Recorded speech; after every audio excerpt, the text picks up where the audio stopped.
నమస్తే నాన్న అందరికి. మొన్న ఉప్పల్లో జరిగినదైతే నిజంగా ఘోరమైన ఇన్సిడెంట్ అది. 5 నెలల కడుపుతోటి ఉన్న భార్యను వాడు చంపేసి కాళ్ళు చేతులు తీసి తీసుకుపోయి వాడు మూసి నదిలో పడేసిండు వాడు. మళ్ళీ ఇంకా ప్రేమించి ఇంకా పెళ్లి చేసుకొని వచ్చిరట ఇక పెద్దలని కాదని.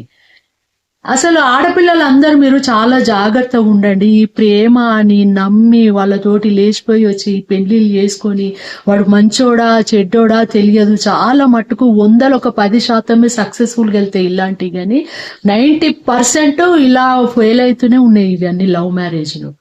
మీరు ఆ ఉడుకు రక్తంలో ఆ స్టెప్ వేసేటప్పుడు మీకు ఈ వివక్షణ కోల్పోయి మంచి చెడు తెలియక మీరు వాళ్ళతోటి లేచిపోయి వస్తున్నారు.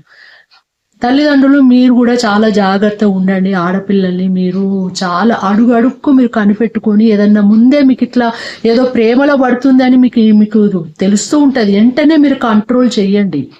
ఎవడు ఎటువంటి వాడో తెలుసా మనకి. మీరైనా ఆడపిల్లలు మంచి అమ్మ నాన్న చూపించిన పెళ్లిళ్ళు చేసుకోండి నాన్న. ఎందుకు ఈ ప్రేమలని ఇంత దూరం తెచ్చుకుంటారు? ఇన్ని ఇన్సిడెంట్లు జరుగుతున్నా గానీ మీకు ఇంకా కళ్ళు తెరవరా? ఇక అందరూ ఉండరు నాన్న ఆడపిల్లలు, కొందరు ఆడపిల్లలకు చెప్తున్నాను.